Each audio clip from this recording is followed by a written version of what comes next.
We've heard some about really large studies, and we've heard about some very sophisticated techniques, and I'm coming from an entirely different direction. I'm working with smaller groups. I'm not doing quantitative work. I do qualitative work. So instead of looking at these large studies of significance and an observed reality, we're going to talk about the experienced reality, come inside what it is like to be the addict, and then finish in what's called the hole in the soul. So it'll be a little bit different. I'm a little bit different. My sobriety date is August 25th, 1993. And so I'm a person in recovery. I got my PhD this past August, around August 25th, 2017. So I'm both. And I see both sides. They're different. But the way you can tell the difference is when I'm speaking as an academic, I have a slight British accent.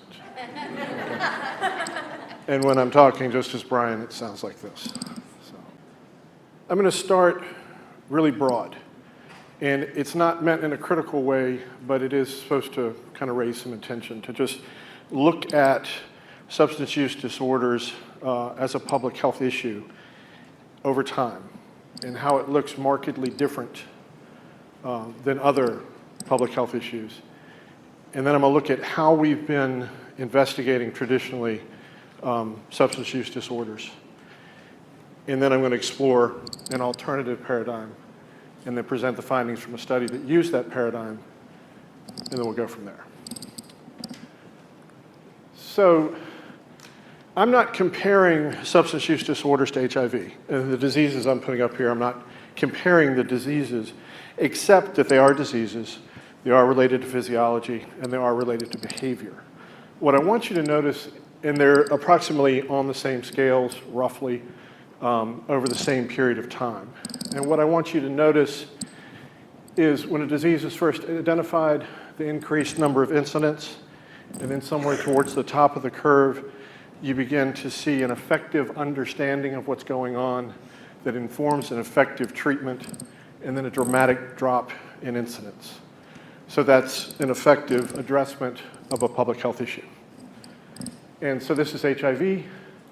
It's similar when you look at hepatitis A, hepatitis B, hepatitis C, and primary and secondary syphilis. But on the same time period, during the same time period, when we look at substance use disorders, we don't see that. We see essentially a flat line.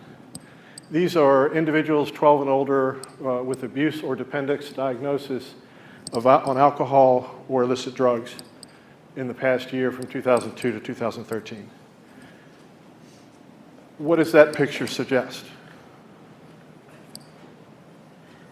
Right? Something's not quite working, right? Or maybe not working as well as it should. And with some other substances over approximately the same time period, these are heroin disorders, it's actually getting worse, right? So maybe we're missing something. Maybe there's a different way to look at things to gather additional data to inform what we already know. Not to replace what we already know, but to add to it. So I'm going to tell you a short story. Let's say you're out in your backyard on Saturday.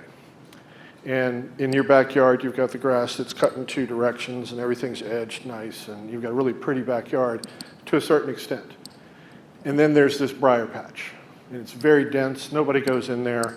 It's just full of thorns. It's inaccessible. You're out there on Saturday enjoying your backyard, and you see a guy come running through the briar patch. His shirt's been torn off. He's bleeding. He's being cut by the thorns and the briars.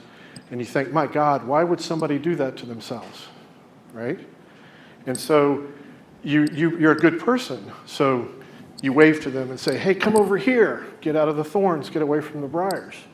The person sees you and turns and runs towards you, knocks you to the ground, cusses you out, and keeps going. And you think, my God, why would anybody behave like that? Why would they hurt themselves like that? And then when I tried to help them, act so ugly. Sound familiar? Right? So It doesn't make sense, but it has a parallel to substance use, right? But just as you're getting yourself up off the ground, the bear comes rolling out of the briar patch. And then it all makes sense, right? He's running from a bear. He's trying to save his life. The consequences of the thorns and the thistles are minimal compared to the damage he perceives he'll receive from the thorns. So in this case, the guy running is the addict, right? The thorns and the briars are consequences of the disease, and you, the one who got knocked down, are either the provider or the loved one. The difference in the perspectives, and the difference in what we know today, is our current methods, we can't see the bear, but the addict can. They're doing what they're doing for a very good reason, but we don't understand that reason because we can't see it. And I think that has something to do with our restricted methodology, or being used to seeing things a certain way. So let's consider how we study substance use disorders. I'm going to talk particularly about alcoholism, because that's what I know the most about. We try to use a scientific method, right? Because we're used to that. We're used to viewing things from a functionalist perspective, a positivism. In fact, in Western study, that's practically all we know, right? And in this situation, it emphasizes common or universal elements, are best described by an observer, so you're outside of the experiment, you're not in it, contaminating it. It follows the traditions of behaviorist psychology. So for example, if you wanted to know something about the influence of substance use, it may be related to the people you hang out with, right? It's originated in social learning theory, and it's referred to as changes in social structures, which has found support. So that's one way to look at it. And then the other side that's very uncommon in substance use study is the emic, or insider's perspective. The first one was the etic, or outsider's perspective. From an emic perspective, you emphasize the understandings within a culture. It are best described by a native of the culture, a cultural insider. It follows the traditions of folk psychology, and is especially well suited to describe the lived experience. So if you wanted to know something about addiction, you would talk to the person who's had the experience, right? So it's like if there were people on an island we wanted to study from the etic or outsider's perspective, it would be the scientist with his clipboard who's decided what he's going to study, and he's reaching conclusions about these people on the island. From an emic perspective, you go live on the island, you go be with the people, and to the best of your ability, become those people to understand their experience as they experience it. Now, I'm going to contrast the two. So from the outsider's perspective, or the etic, going over to the insider's perspective, or the emic, there are differences. In the outsider's perspective, the researcher is the expert, determines what is important to study, determines what's going to be measured, right? So there's some control of it right up front. Where from an emic perspective, the participant is expert. They decide what's important to study. From an etic perspective, the outsider's perspective is often grounded in academic theory, like I said earlier, social learning theory. Where an emic perspective is grounded in the lived experience. And I think one of the biggest points that shows the difference between the two is when we investigate recovery or active use from an outsider's perspective, we're observing and investigating it as we think it should occur, right? We're kind of predicting. From an emic perspective, an insider's perspective, you're investigating it how it actually did occur, right? See the difference? Let's consider who we study. Traditionally, these large etic perspective clinical trials study individuals in treatment, right? And that makes sense. There's a lot of control. It's a controlled environment. It's a large sample, possibly reach significance on what you're testing. They're eating the same diet, sleeping about the same time. There's a lot of controls, so that removes a lot of extraneous variables. It's a good idea. But you're looking at people who are in short-term recovery, right? Maybe brand new to recovery, usually less than 90 days. But what's the goal of recovery? It's long-term recovery, right? We don't want people to be in short-term recovery forever.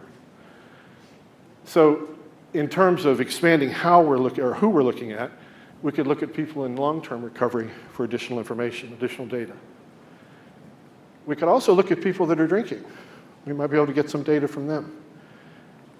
And we might look even before the drinking began to get some data from there. Now, which one of these groups has experienced every level before it? Right, the people in long-term recovery. So that sounds like a good sample. It's a good bet. They've got a lot of data because they've experienced all the previous levels. So that's what I did.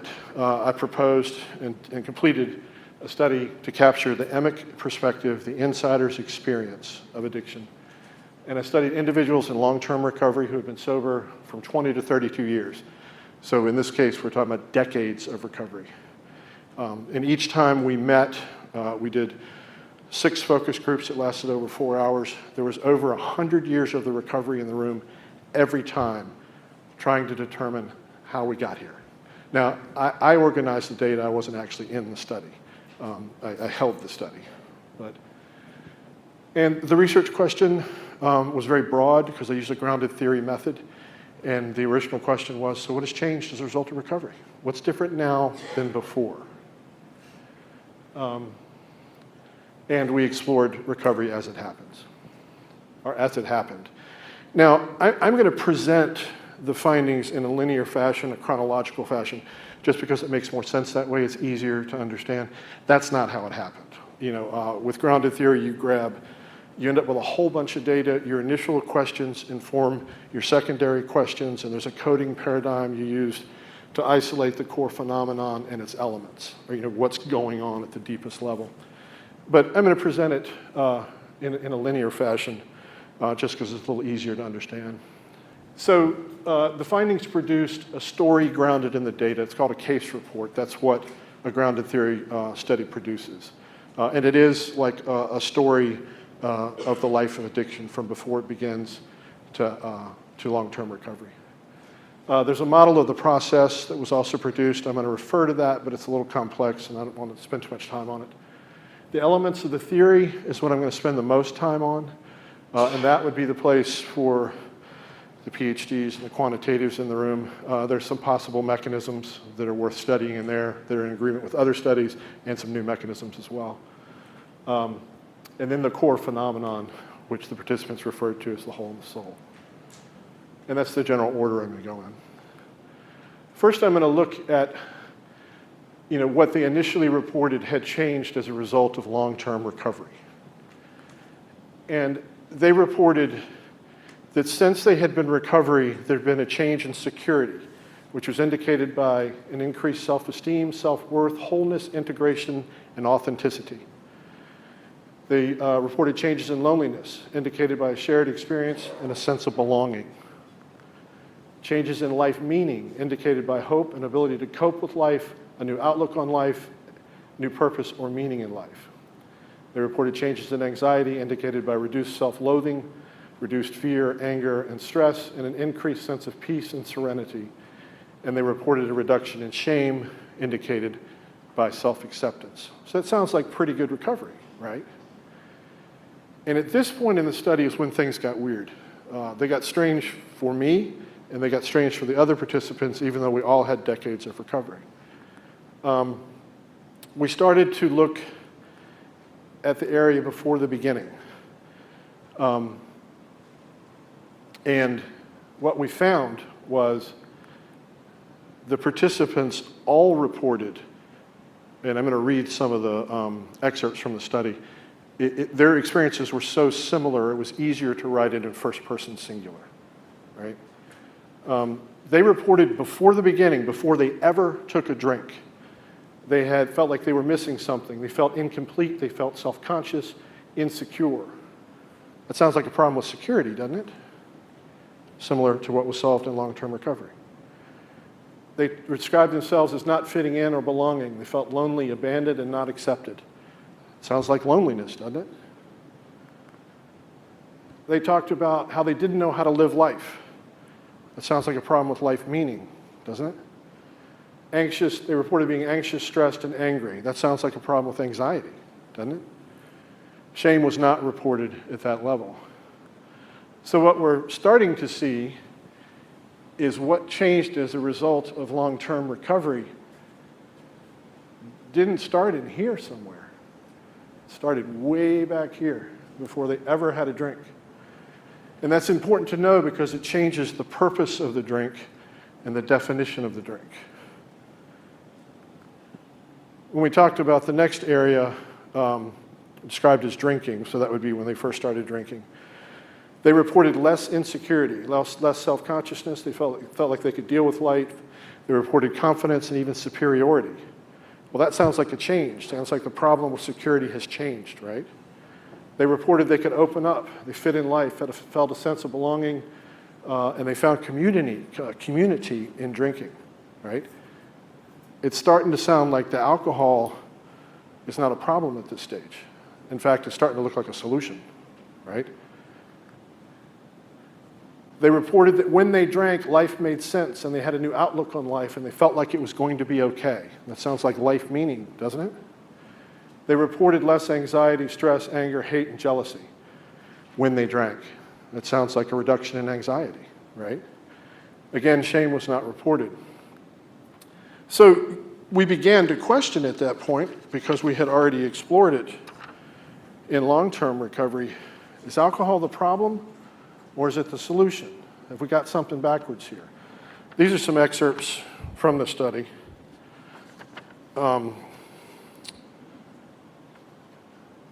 Almost from the very first time I had a drink, it filled the emptiness in my being. It filled that hole in my soul. I remember that burning sensation in my gut and that warmth as it rose to my head and my whole body. I was reborn. Alcohol was the solution for me. I had finally found a belonging and a fit that I needed so badly. Drinking made me feel my life had meaning and purpose. Life made sense when I drank. I knew how to live life when I drank. Alcohol gave me a new outlook on life, changed my way of thinking. I found a new freedom, excitement, exhilaration, and happiness. I was empowered, and I finally had the feeling that everything was going to be okay. That doesn't sound like they're describing a problem. It sounds like they're describing a solution. Wouldn't you agree? Well, then what happened, right? So the problematic drinking comes in after that. And that's probably largely related to the body reacting, homeostasis being unbalanced, returning to balance, tolerance, etc. So we looked at the problem drinking and thinking initially that the problems that existed before the beginning were probably just going to return, right? They did, but they were worse. The participants reported when their drinking was problematic, they felt worthless, useless, inferior, and insecure.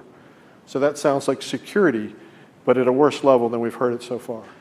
They reported feeling alienated, separated, lonely, isolated, and withdrawn. Sounds like loneliness again, but maybe a little worse. They reported a sense of meaninglessness, despair, a sense of being defeated, hopeless, and they reported misery. Sounds like life meaning compromised, right? They reported feeling anxious, frustrated, and angry. That sounds like anxiety, right? But worse. And now, for the first time, they reported shame. So shame wasn't something that happened before the beginning. It looks like shame found its origins in the drinking itself, where they were ashamed of their behaviors. So the question at that point is what drinking once solved now made worse? And I'll read briefly from that area.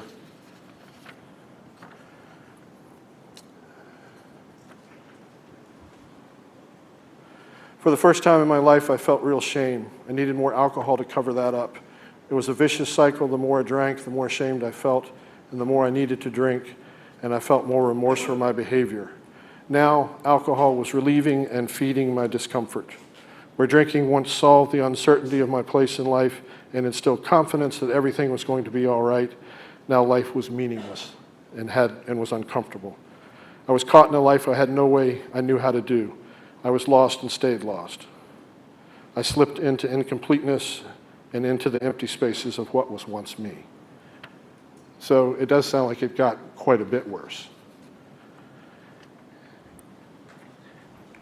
And the reason I'm highlighting this, I don't know, because it was a small study, I don't know if those exact elements are going to be the same for every alcoholic. But what it does suggest is what's going on here is directly related to what's going on here, right? And that can be extremely informative, especially at the clinical level. Because if we understand what substance use solves for the individual, we understand the needs of their recovery. Does that make sense? Are you tracking that? Yeah. They're telling us early on. They have begun to pursue a solution before they ever got into recovery. And the pursuit of that solution tells us what they're going to need from recovery. And that can be quite early on. But for one last step, I want to talk about the core phenomenon. These elements of the theory are representative or hints of what's going on at a deeper level, or collectively contribute to the core phenomenon. The core phenomenon in a grounded theory study is the event or belief that explains most of the changes in the data, right? And in this case, the participants described it as the hole in the soul. It's the bear from the analogy when I started out. It's the disease in its elemental form. It's a voice that's hard to describe. If you're in recovery, you know exactly what I'm talking about. If you're not in recovery, it's kind of hard to imagine. But it's like that voice in your head that talks to you and tears you down and just stays on you. So I took all of the data related to the core phenomenon and reduced it to the fewest words that still held meaning. And it produced a fragmented poem or voice, and I'm going to read that quickly. This is like a thought process, an interior thought process. The addict experiences, it's like the bear. It's what we're trying to outrun at all cost for this group. Uncomfortable being me, missing something, incomplete, deficit in some vital way, broken, ashamed of, regret being me, afraid, without hope, hopeless, useless, torn apart, no point, purpose, or meaning in, lonely, alone, separated, separate, disconnected, unloved, left behind, forgotten. I don't belong being me, empty being me. I hate and I hate and I hate. I hate being me. And I knew the minute we compiled the words that was true. And when I presented it to the group, they immediately knew it was true. If you look around the room now and you see some eyes with water in it, they're telling you they know it's true, right? And I asked 100 people in recovery, kind of random, not very scientific, to read it and what was their response. And the most common response was tears in the eyes. The second most common response was F, yes, that's it. And the third most common response was most of that was true for me, but not all of it, right? Nobody said that just didn't fit. So the question would be, does it generalize? Qualitative studies are not supposed to. But the elements of the theory could inform mechanisms of action study. The understanding of the hole in the soul can inform clinical treatment. In closing thoughts, the main thing I'm trying to get across is perhaps it's time to shift away from our studying recovery as we think it should occur and instead study how it does occur. Perhaps it's time to shift away from treating individuals how we think they should recover and instead listen for what they need from recovery. And again, it's important to understand what substance use solves for the individual because at a minimum, their recovery will have to do the same. And that's what I do in private practice. Thank you for your time.